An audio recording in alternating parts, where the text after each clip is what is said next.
Hola, un saludo a todas las personas que son parte de esta tercera edición del Encuentro de Divulgación Científica LATAM 2025.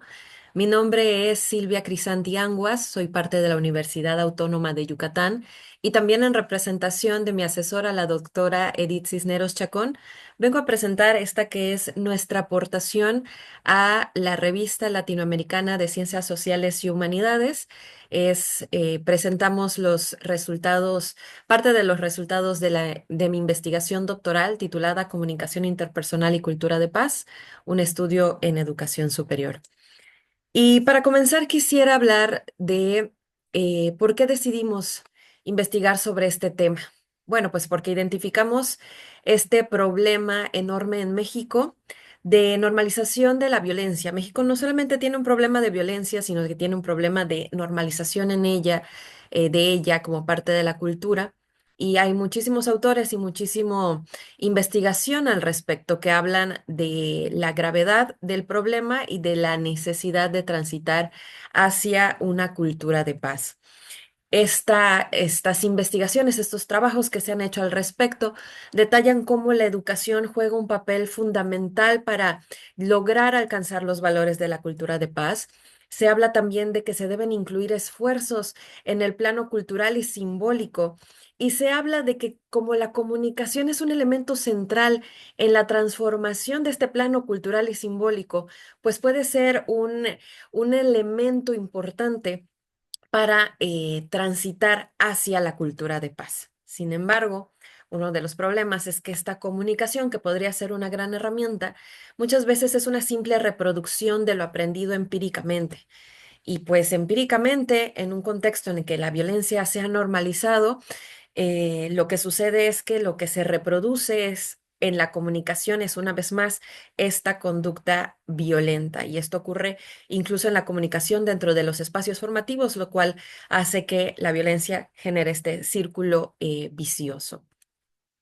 Por lo tanto, se decidió hacer esta investigación que tiene como propósito analizar cómo la comunicación interpersonal en el contexto de la Escuela de Humanidades de una universidad privada del sureste de México está contribuyendo o perjudicando el fomento de la cultura de paz. Las preguntas de investigación que se presentan en el artículo que tenemos son dos. ¿Qué aspectos de la comunicación entre docentes y estudiantes de un grupo de la Escuela de Humanidades de esta universidad contribuyen al fomento de la cultura de paz?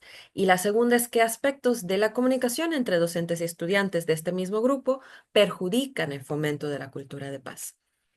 Antes de comenzar, de detallar más sobre la metodología, es importante recalcar que hay muchas definiciones de cultura de paz, pero para efectos de esta investigación se consideró el rechazo a todas las formas de violencia, el respeto a la vida y los derechos humanos y la mejora de las relaciones a través de la colaboración y el apoyo mutuo. La metodología partió de un paradigma constructivista o interpretativo, el diseño fue cualitativo y el método estudio de caso instrumental. Los participantes fueron las personas involucradas en los procesos de comunicación interpersonal dentro del aula. 15 estudiantes, 4 docentes y 4 coordinadoras aceptaron participar activamente en la investigación, aunque se observó al grupo completo, que está comprendido por 20 estudiantes y 8 docentes. Para recolectar los datos se recurrió a análisis documental, observación no participante, entrevistas semiestructuradas aplicadas a docentes y grupos de enfoque para los estudiantes. El análisis de información siguió un método inductivo. El registro de la información se hizo a través de audios cuando se trataba de las entrevistas y los grupos de enfoque, esquemas que se utilizaron en los grupos de enfoque y notas de campo que sirvieron para la observación en las aulas. Para los grupos de enfoque y las entrevistas semiestructuradas, se recurrió al método Cajota o diagrama de afinidad para ir agrupando los datos en categorías mayores y más grandes. Y una vez que se tuvieron todos estos datos, se utilizó también la triangulación, tanto de datos como triangulación con la teoría, que es parte del marco teórico. Se siguieron lineamientos de confidencialidad y veracidad de la información y se protegió la identidad de los participantes, así como de la institución. Antes de pasar a los resultados, quisiera platicarles un poco de las características de este grupo al que llamamos los vocales. Se llama así porque los estudiantes eran muy prestos a la comunicación verbal, muy dispuestos a decir sus opiniones, sus disgustos, sus puntos de vista, sus sentimientos. Esto combinado con la disposición de los docentes a la escucha facilitaba mucho el diálogo dentro del aula. Eran estudiantes de octavo semestre, por lo que llevaban 4 años en esta dinámica de grupo que estaba muy bien establecida y tenía liderazgos claros. Eh, los docentes más cercanos a ellos mostraron ser aquellos que estaban abiertos al diálogo y a recibir retroalimentación de sus estudiantes, y más de la mitad de los docentes mostró un interés por sus alumnos que iba más allá de lo académico, que te estaba relacionado con la parte personal.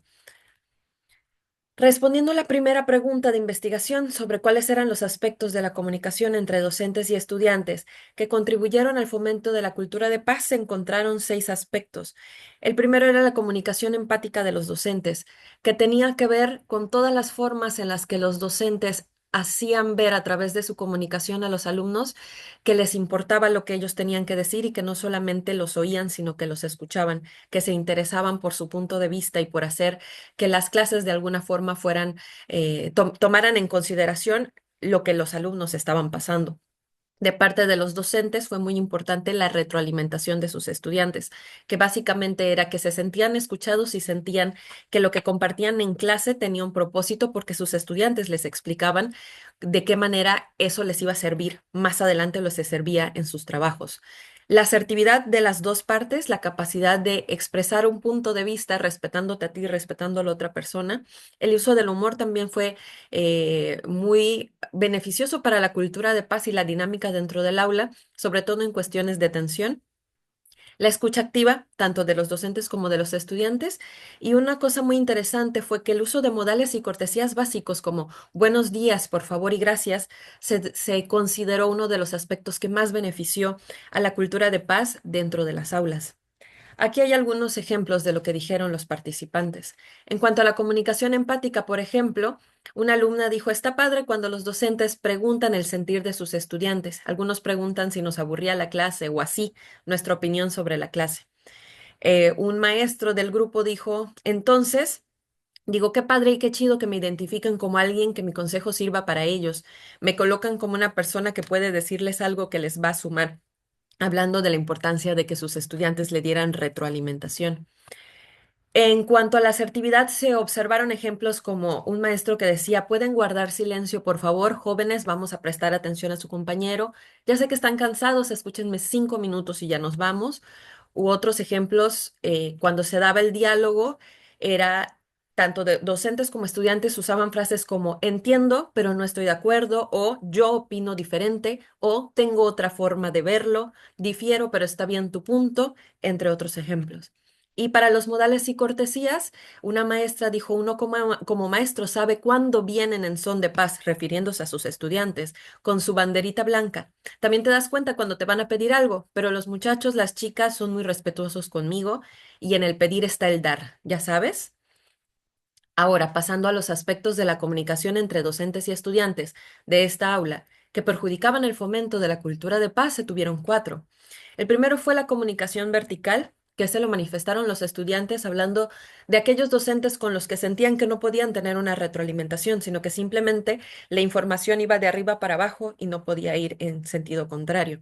Las malinterpretaciones fueron otro de los grandes problemas que tienen que ver con el hecho de que docentes y estudiantes, al ser de diferentes generaciones y venir de diferentes contextos, muchas veces se tomaban como una afrenta, cuestiones que no eran realmente una afrenta o una agresión, simplemente eran personas distintas tratando de comunicarse.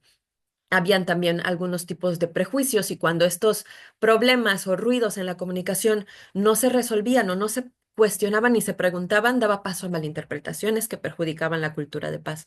La falta de asertividad, que eso incluía desde no ser capaz de decir tu punto de vista o no ser capaz de decirlo de una forma respetuosa para la otra parte, y aspectos de comunicación violenta que incluyen violencia verbal en forma de gritos, de insultos, y violencia que eso venía más bien de parte de los docentes, y violencia no verbal que iba desde ignorar por completo al otro, que ese era sobre todo de los estudiantes, hasta gestos, burlas, señas groseras, etcétera.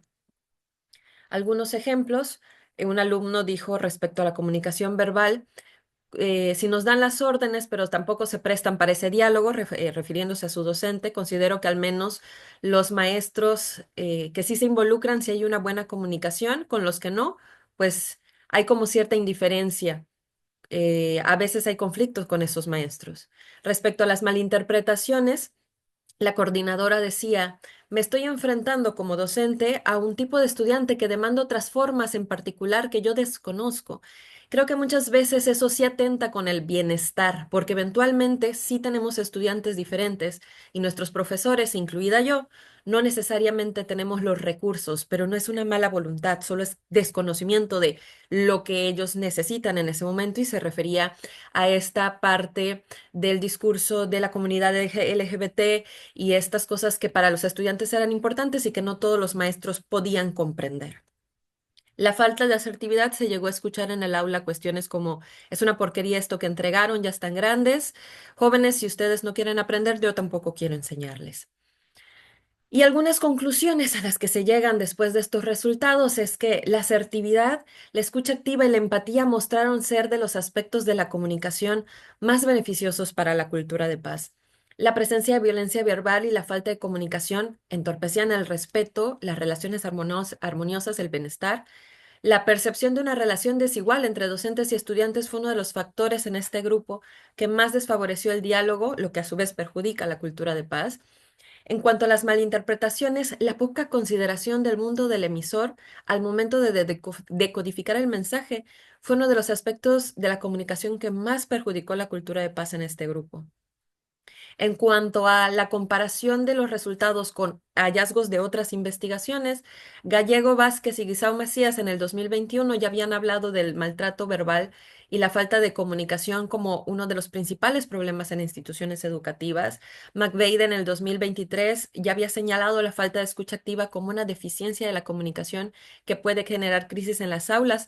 Los resultados de nuestra investigación mostraron que la falta de escucha activa perjudicaba la cultura de paz.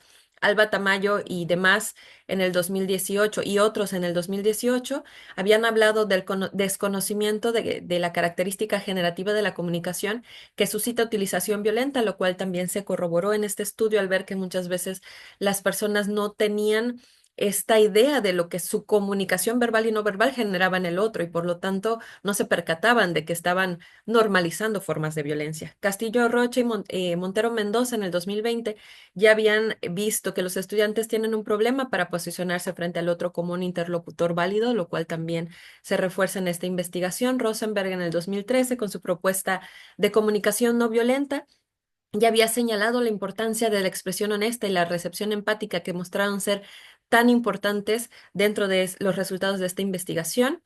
Y bueno, la asertividad mostró ser positiva para la cultura de paz en el aula, tal como había mostrado Van der Hofstadt y Gómez 2013. Y la escucha activa, según dijo Madrid Soriano en el 2005, implica un interés respaldado con acciones, lo cual también corresponde con lo encontrado en este estudio. Las implicaciones teóricas que se alcanzaron fue primero la contribución al conocimiento de la sinergia que hay entre comunicación y cultura de paz a nivel interpersonal. El descubrimiento de nuevas áreas de oportunidad como la comunicación no verbal y el uso del humor en el aula y el reforzamiento de la importancia de la comunicación empática y la asertividad.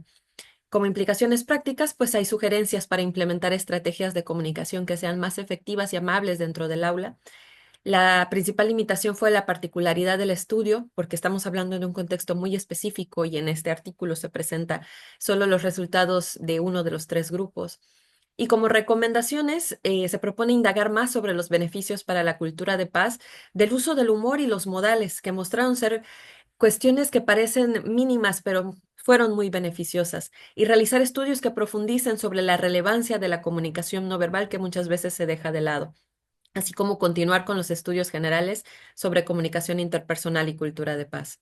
La comunicación interpersonal que favorece la cultura de paz demanda atención y requiere interés genuino por el otro. Tiene que atravesar conflictos con asertividad y requiere esfuerzo de las partes involucradas.